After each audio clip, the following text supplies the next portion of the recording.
Okay, here we go.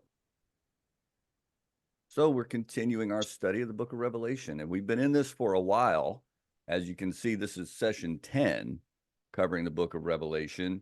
And I'm taking into account you guys have kind of given some feedback the last couple of weeks that no reason to try to rush through and be done with Revelation super quick and pack too much into one time. So I have that in mind as we go at this point.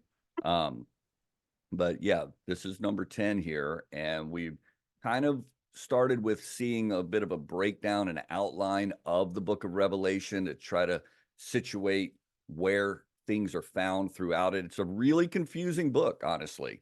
And for me personally, I've shared before that over my years of living for God and studying the Bible, which I've been pretty diligent at studying the Bible from the time that I first began to really serve God when I was a teenager, 15 years old.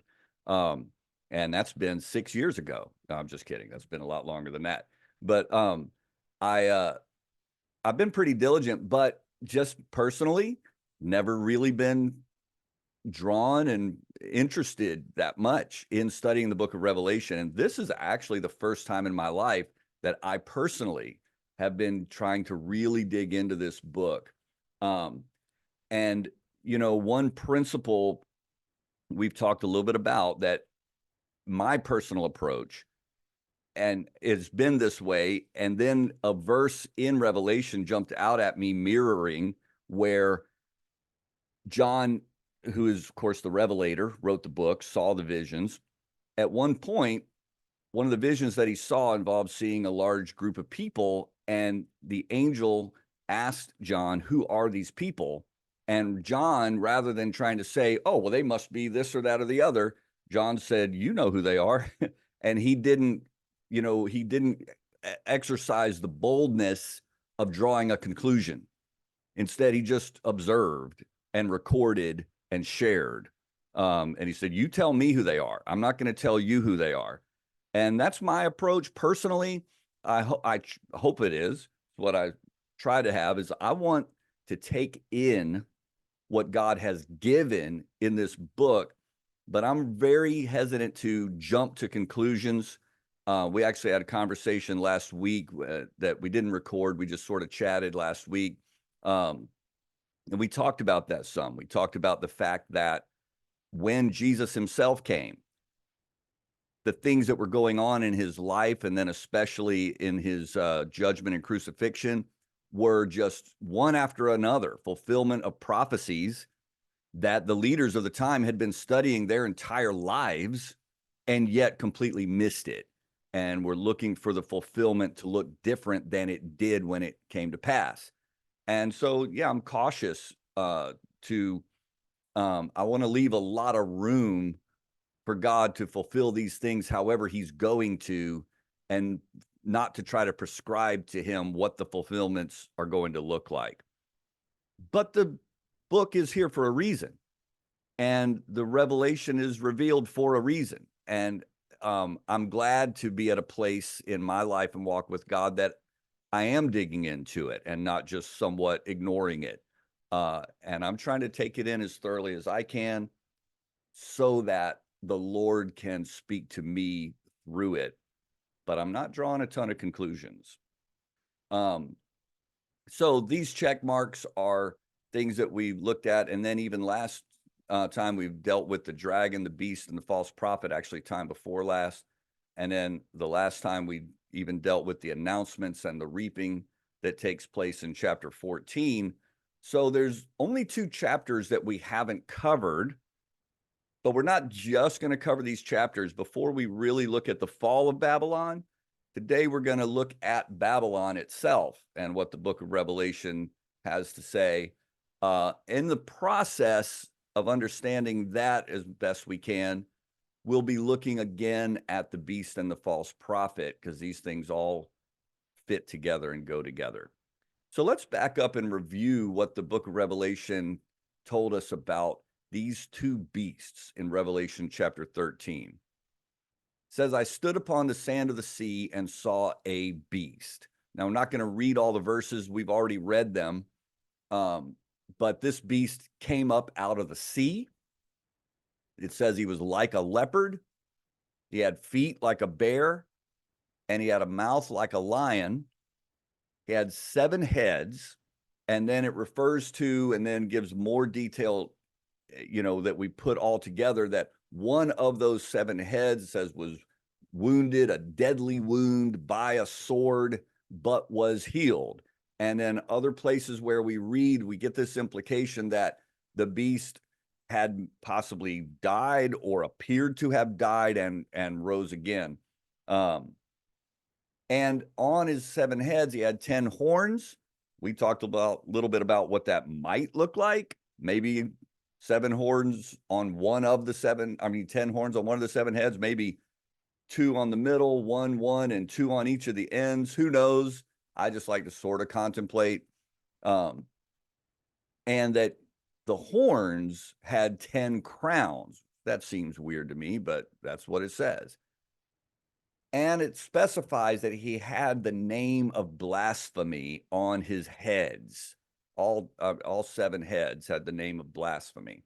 All right, so back to the verse 2 said, the dragon, which is told about in an earlier chapter, gave the beast his power and his seat and great authority. A seat like a county seat, a place of power.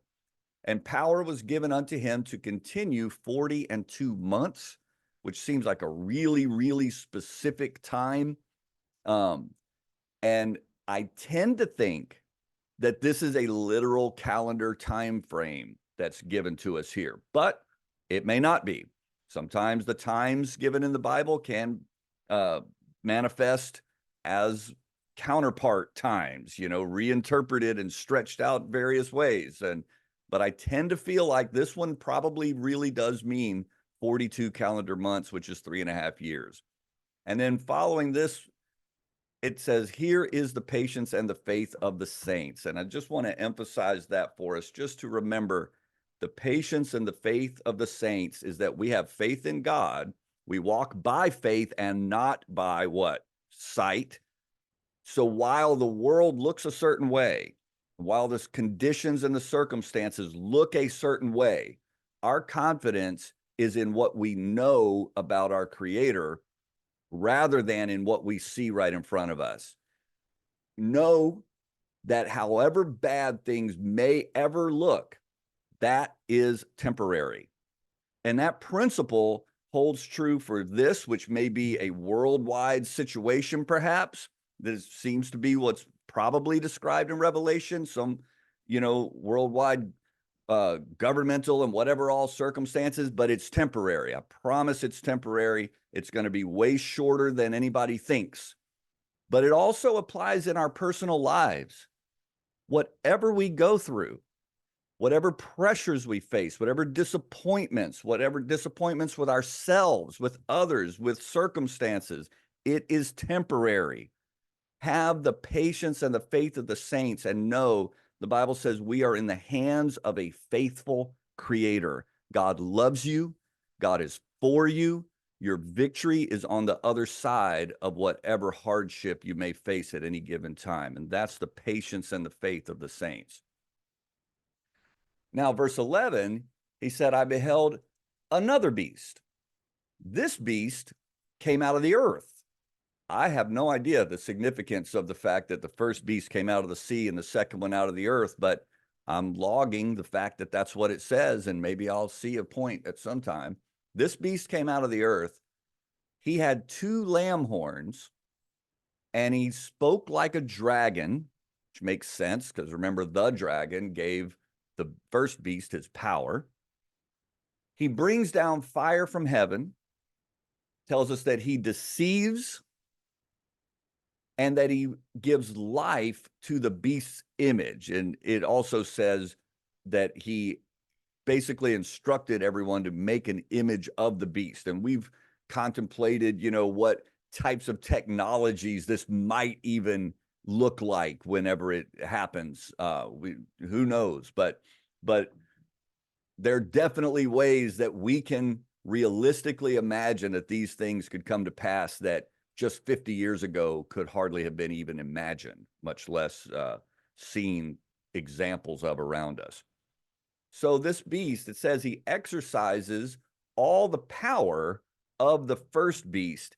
I even think about, honestly, Joseph exercising all the power of Pharaoh.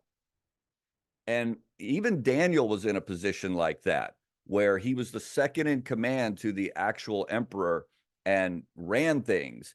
And so it maybe there's some sort of a similar relationship here, where this second beast is the one doing the hands-on work and doing things by under the authority and the name and power of the first beast. And it says he, the second beast, causes all to receive a mark, and that no man might buy or sell save he that had the mark, or the name of the beast, or the number of his name. Now, I want to mention something about Bible language. There are a lot of things about the way the Bible phrases things that we have to be just a little careful about when we read and consider what's being said. In our conversational language, if I say this or that, those two things are distinct from one another almost always. They're not the same thing. In the Bible, sometimes the or is not distinguishing one thing from another as two different options. It's almost like another way of saying or elaborating on the same thing that's already been said, which I think that's what we're looking at here. The mark, the name, the number of his name, all being the same thing. And so the second beast causes everyone to receive a mark if you want to be involved in the economy. If you want to be able to have a job and get paid and be able to pay your rent and keep your electricity on and buy your goods and services, you're going to need this mark. That's what it's saying here. And that mark that you receive is the name of the beast or the number of his name. I remember when the COVID shutdowns first began, excuse me, I like to play golf when I get a chance to. And I was thankful that in Florida, they kept the golf courses open. And I went out very early on in the period of the shutdowns, which, what was it? February, late February, early March. And the place where I went, I just chatted for a moment with the guy at the register, and he was mentioning, here in our area of Florida, we get a lot of people in the wintertime that live here for a few months, either they come down from New York or Pennsylvania or Canada and whatnot. We call them snowbirds here. And he was telling me that the Canadians all had to go back and that they were given a deadline date. They must be back in Canada. And the way they did that, they didn't pass a law saying you're going to go to jail if you're not back in Canada by this date. Well, what they did is they said, if you're not back in Canada by this date, we're discontinuing your health insurance. Because as we know, Canada has nationalized health insurance. And it had never occurred to me until that learning of that, how nationalized economic things can be used to enforce behaviors. And so that's kind of related to what we see here. You better get the mark or you can't participate in the economy. And then it tells us that his number is 603 score and six. Three score, a score is 20, so that's 60. 666 is his number, the number of his name, the mark, the name of the beast, the number of his name.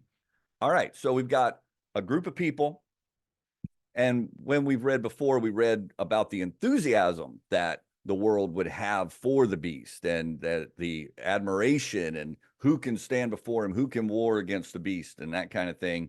And so they take his name on them. They take the number of his name onto their forehead or their hand. Revelation 19:20. I just want to go ahead and jump us forward for a moment while we're observing what it's telling us about this beast and this other beast rising to power, we're also pointing out, hey, the patience and the faith of the saints knows that this is temporary. Not only is it temporary, it seems like it's not a super long time, 3.5 years. I mean, that is long, but it's not super long.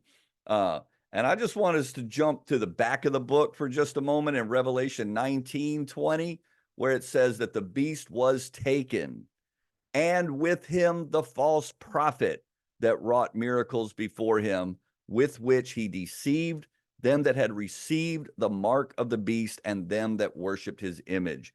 Those that are receiving the mark of the beast, they're receiving it thinking, this is how I get security.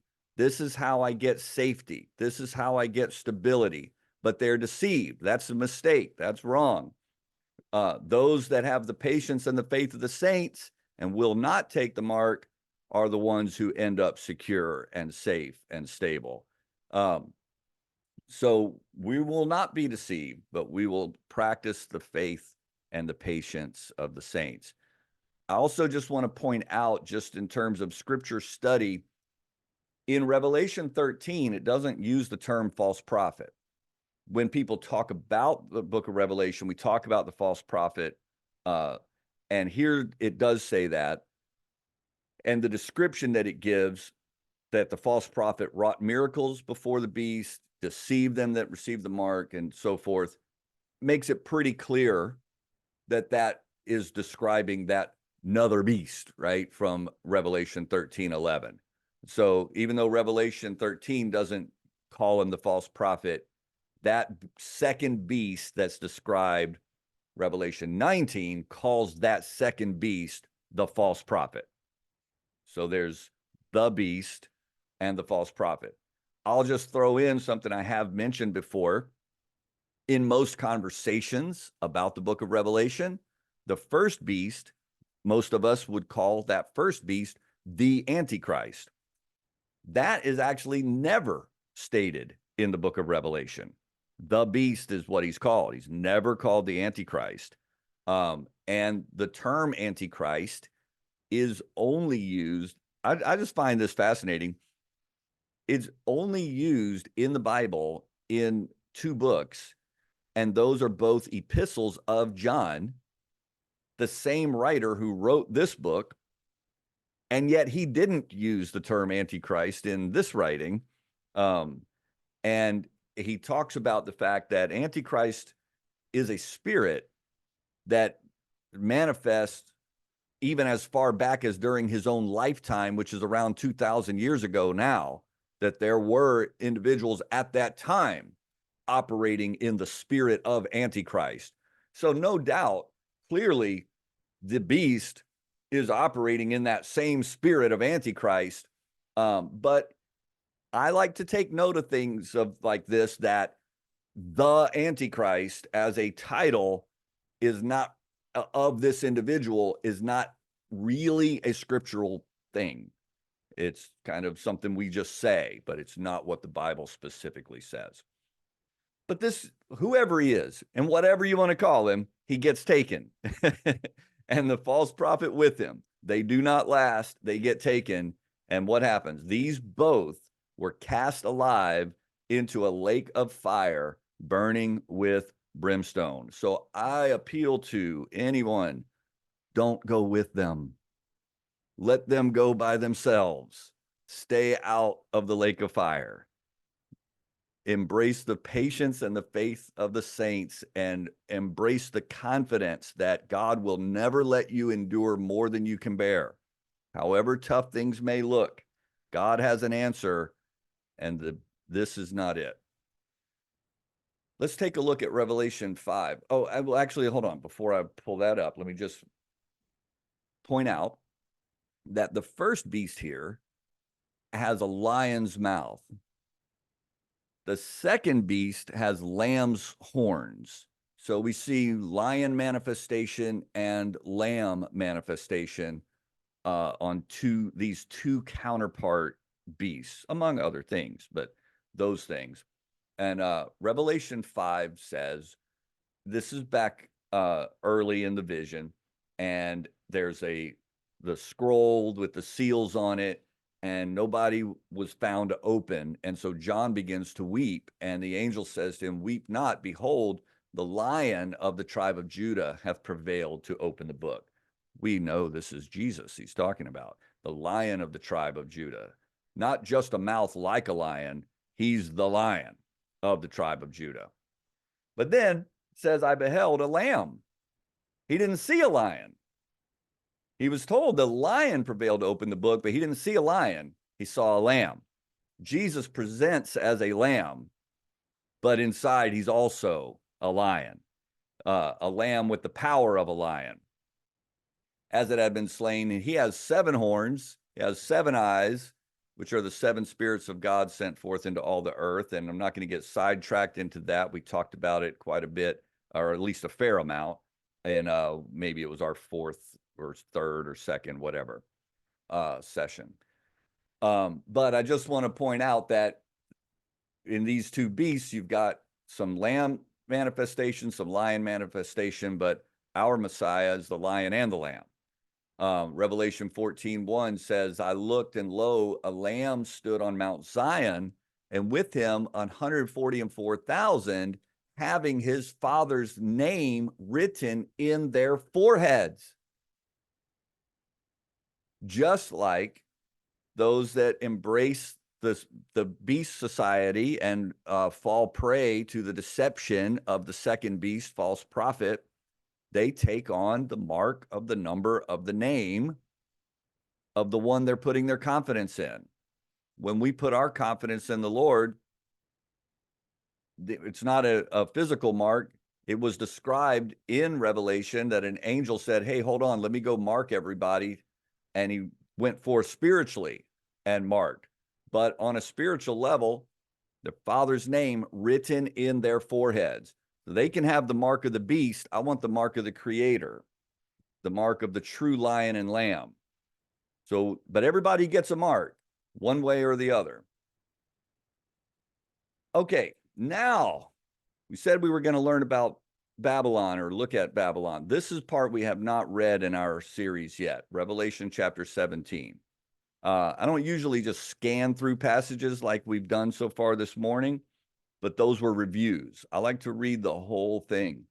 And that's what we're going to do now in Revelation 17. So it says, "There came one of the 7 angels which had the 7 vials, and talked with me, saying unto me, Come hither, I will show unto thee the judgment of the great whore that sitteth upon many waters."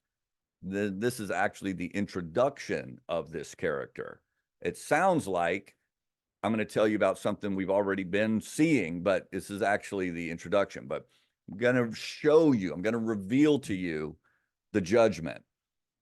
And now notice that it says that the great horse sits upon many waters. All right.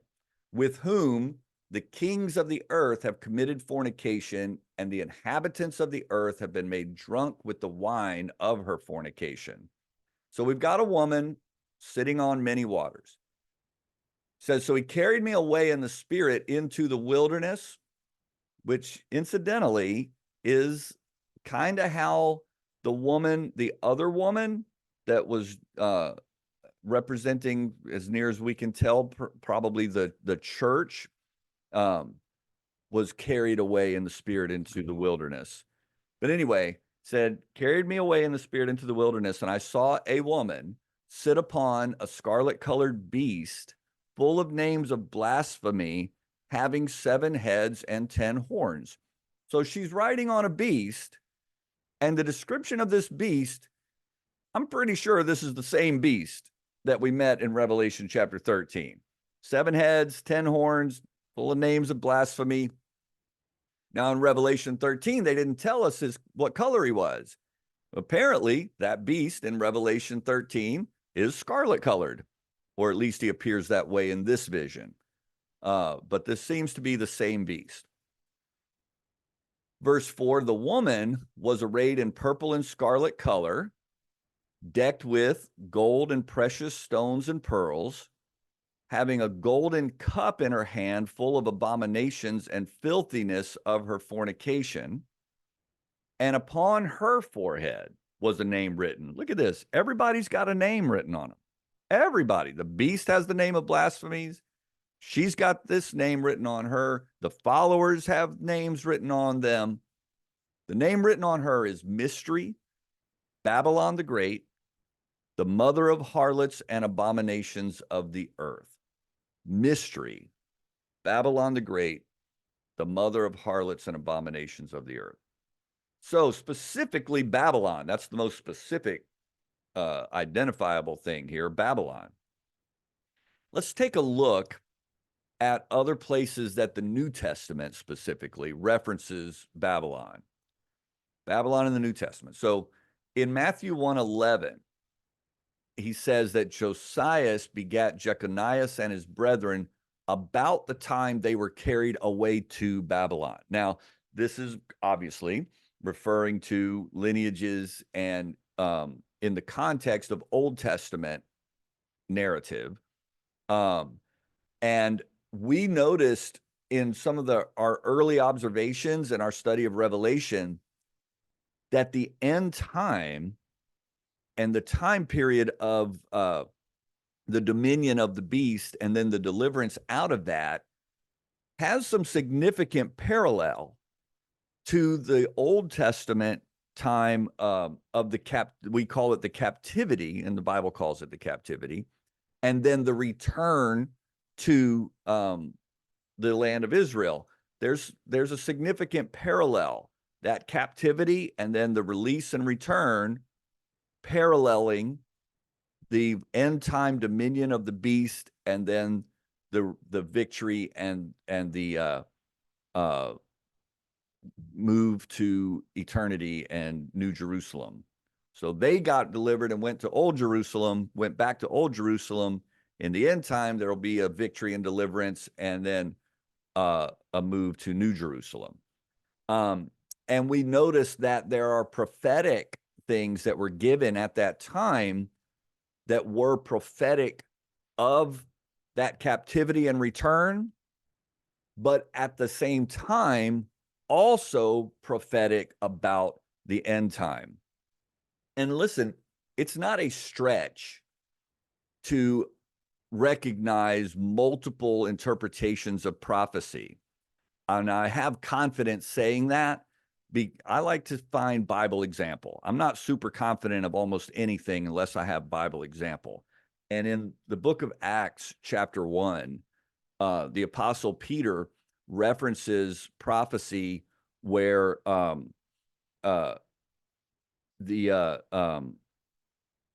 prophecy that was given where Moses, it was said that a prophet would be raised up like Moses would lead the people.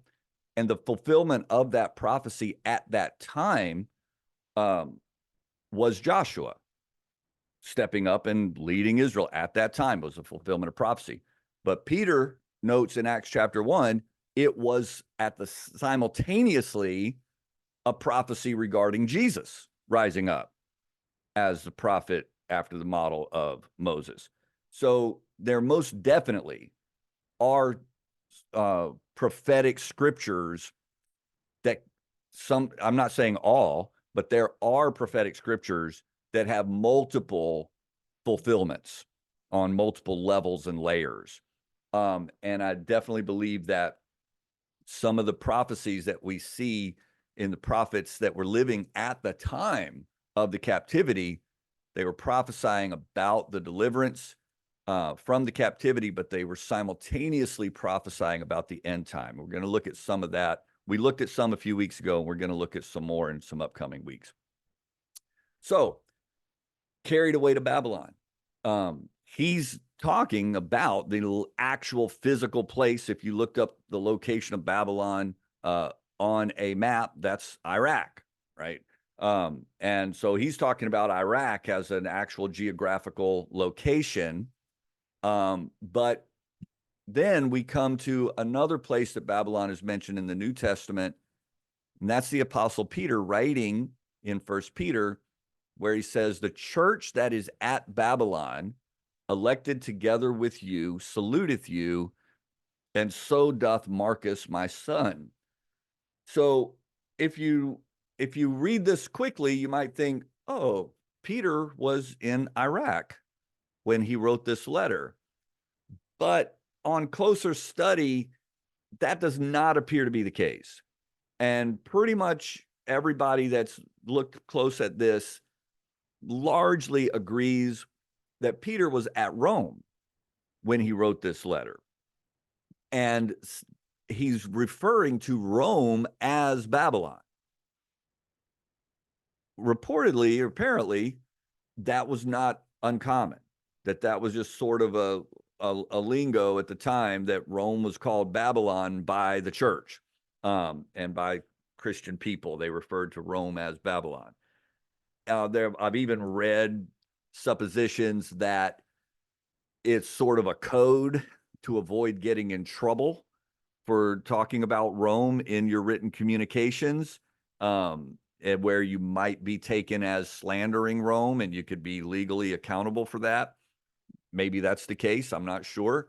But regardless, we're pretty sure that Peter refers to Rome as Babylon in this verse of Scripture.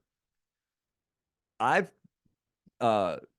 can see. I feel comfortable with the notion that Babylon can be a spiritual, and we've talked before about that the things that are happening in the spiritual realm manifest into the physical realm. Even this idea of the spirit of Antichrist, and how a spirit of Antichrist can operate through the hands and mouth of different individuals, and that prophecy, we looked at a prophecy that is about a king, but is also about the devil. And it's because that, Jesus told the people he was talking to, you are of your father, the devil, and you don't even know what spirit you're of. And the spiritual realm manifests on earth, manifests in the physical realm. And when that prophecy went to that king, it went straight through that king to the spirit that he was of. And Babylon, it makes sense to me. Let me put it that way. It makes sense to me that Babylon is a spiritual principality that can rise up and manifest at various geographical locations and various times in history. But regardless, Peter apparently calls Rome Babylon here. Now, let's continue this chapter. It says, I saw the woman drunken with the blood of the saints and with the blood of the martyrs of Jesus. And when I saw her, I wondered with great admiration. This is a pretty honest verse right here, right? Because this is the great whore. This is not one of the good guys. She's clearly on the wrong team. And yet John said, man, she made a positive impact on me. I saw her and I admired her. I'm like, wow, look at this, and that's the impression. That's the presentation.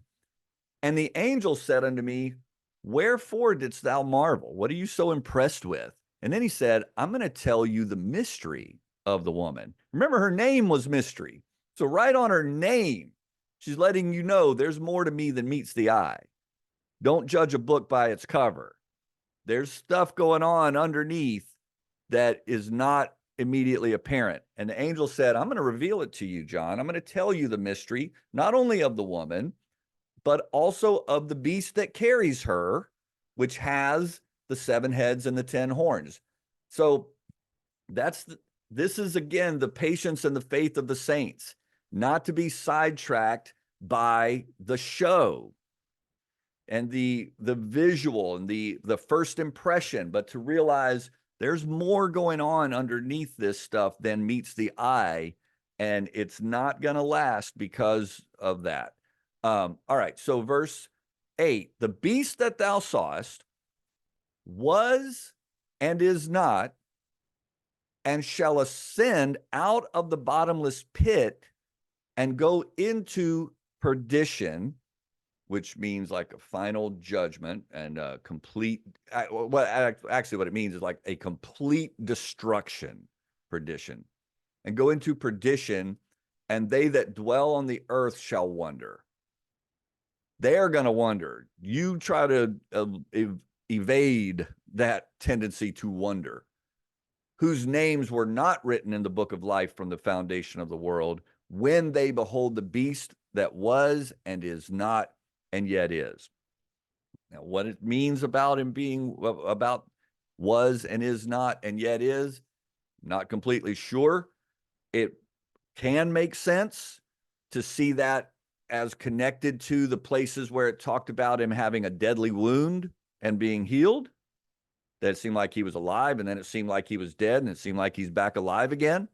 But the earlier description in this verse, I don't know, to me, that seems more like a large scale historic era description, that he was even in the past, if we at the point in time that John is actually hearing this from the angel, the past from there he was, but at that moment is not, but at an upcoming time shall ascend out of the bottomless pit, but end up in final destruction.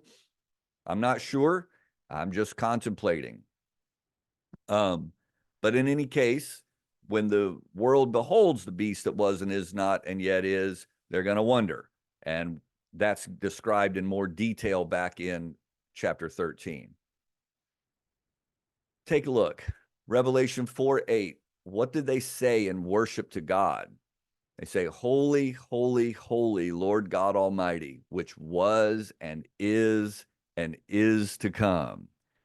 The devil is constantly imitating the greatness of God. He's not very original. It's always some kind of a distorted duplication of the real thing. Our God manifested in flesh. And our God, the Bible says Jesus Christ is the same yesterday, today, and forever. He was and is to come. The beast was and is not, and yet is. But our God was and is to come. And there is no is not. Even though in the flesh he died and rose again, but there was never a time that he was not. Revelation 2:8, the church unto the angel of the church in Smyrna, write this: these things saith the first and the last, which was dead and is alive. I don't really think that the beast, this is just me speculating, I don't really think that the beast, if he is a person, which I'm not totally sure of that, but if the beast will be a person, I don't really think he's going to actually die and rise from the dead. Maybe I'm wrong. Maybe he will, but I don't think so. I think it's going to be an appearance of it. But Jesus Christ was crucified, was actually dead, and truly actually rose again from the dead. In Revelation 1:18, he himself spoke and said, I am he that liveth and was dead. And behold, I am alive forevermore. Amen. And have the keys of hell and of death. And I can tell you this, in Revelation, what was it, 19:10, when the two beasts are cast into the lake of fire, they're going to wish they had the keys, but they don't have the keys. Only one has the keys. And that's why we need the patience and the faith of the saints to hold true to the one that has the keys. All right, verse 9 said, here is the mind which hath wisdom. Now, remember, I'll just point out again, when it was talking about the mark of the beast, it said, here is wisdom. The number is 666, the wisdom, the number of a man. So I figured it out by wisdom. You know, wisdom a lot of times is thought of as just this kind of deep sense of life principles, which certainly is not incorrect. But actually, the Bible uses the word wisdom a lot of times in just reference of know-how. knowing how to figure out what to do and how things work and so forth. Even it describes these artisans and craftsmen as having the wisdom to do what they do. And anyway, so figuring things out, and he said, this is the wisdom. This is the figuring out of what we've seen here. The 7 heads are 7 mountains on which the woman sitteth. I want to make note of that. I'm not going to talk about it right this second. I'll talk about it in a little bit. The 7 heads on the beast, okay? The 7 heads on the beast. The woman is riding on the beast, and he's got 7 heads. And he said the 7 heads are 7 mountains. And there are 7 kings. 5 are fallen. 1 is, and the other is not yet come. And when he cometh, he must continue a short space. And the beast that was and is not, even he is the 8th. Okay, so there were 7 kings, but then the beast himself will be the 8th. This is interesting how these parallels can be, because the 7 heads on the beast correspond to the 7 kings, but the beast himself is the 8th and is of the 7. And don't forget, he's going to go into perdition. And the 10 horns which thou sawest are 10 kings. So the 7 heads correspond to 7 kings. The 10 horns are 10 kings, which have received no kingdom as yet. Some of the 7, remember, it said already 5 have already been, and 1 is. These 10 have not been in power yet, but they're going to receive power as kings 1 hour. I don't believe that means 60 minutes, but rather just means a limited period of time with the beast. So in other words, seemingly, when the beast comes to power, there's going to be these 10 kings come into power along with the beast, and as a sort of a joint circumstance, apparently, seemingly.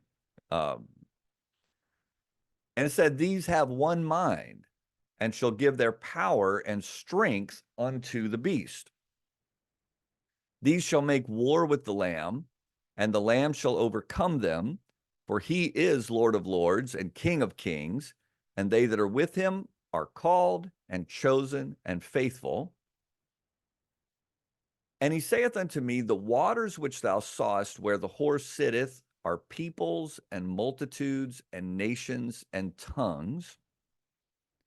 And the 10 horns which thou sawest upon the beast, which, remember a moment ago, it interpreted those as the 10 kings that come to power with the beast, right? These shall hate the whore, and shall make her desolate and naked, and shall eat her flesh and burn her with fire, which that's got to be frustrating. She's riding on the beast. It seems like all is in unity and all is good and they're working together. And yet at some point they're going to turn on one another here. And the 10 kings are going to come against the beast and burn her up, and whatever exactly that means. I recall something years and years ago, I saw, made an impression on me. Some of us are old enough to remember the Phil Donahue show. And I saw some of an episode of Donahue years ago that he had people on there that were professed themselves to be practitioners of witchcraft, and there were different kinds or whatever. And at some point, as he's asking them questions about things, they had mentioned something they sort of disagreed about in terms of what they believed or something like that. And he's like, well, shouldn't you guys get that worked out or figured out? And one of them said to him, well, no, said, our whole thing is based on confusion and chaos. If we agreed, we can't agree on everything. We have to disagree. That's part of how that's what we're built on, is disagreement and chaos and confusion. And so the disagreement is part of it. I'll share a testimony that's not my personal testimony. My pastor, when he was a young minister and was, preached at churches and whatnot. There was a church that happens to be located in a city where each year on Halloween night, there was a huge gathering of practicing witches that took place in a public park right across the street from their church. And this was something that was done there every single year. And anyway, so that pastor decided, you know what, we're going to have some revival services right through this time. And he asked the Jason Varnum, who is currently my pastor, was an evangelist at the time, to come and be there with them. And so that night they had a prayer meeting, and they were all in the church praying, and particularly where they felt inspired to pray in a direction was to turn the weapons of the enemy on themselves, which is a scriptural principle, right? Well, literally, while they were in there having their prayer meeting in the park where there were hundreds of these people gathered, they broke into a huge fist fight, and they were all fighting one another. And so the law came in and cleared them out, which, they legally could gather and can't be cleared out, but because they were fighting, they had to leave. And so the thing didn't happen that night like it did every other year. And that prayer meeting seems to have been a factor in that happening. But so here we go. 10 horns are going to hate the whore. They're going to come against her. And it said, for God hath put in their hearts to fulfill his will, and to agree and give their kingdom unto the beast until the words of God shall be fulfilled. Make no mistake, everybody ends up fulfilling the will of God, by choice or not. Verse 18, the woman which thou sawest is that great city which reigneth over the kings of the earth. All right, let's reflect on, he said he's going to reveal, right? He's going to show this mystery. So I want to just recount some very specific points that the angel gave in this showing of the mystery. He said the 7 heads are 7 mountains. Said there are 7 kings, and the beast is the 8th. Said the 10 horns are 10 kings. Said the waters are peoples and nations. And the woman is that great city. I want to also mention that in verse 18, in present tense, he said, the woman is that great city which reigneth. One way to consider what that means is to think about the fact that this was said to John on a specific day. At the time that it was said, Rome was the great city that reigneth over the kings, that reigned at that time over the other kings. And we know Peter, as we said, called Rome Babylon. The 7 heads are 7 mountains. Now, as I was kind of contemplating some of these things, I started thinking about, okay, seven mountains specifically.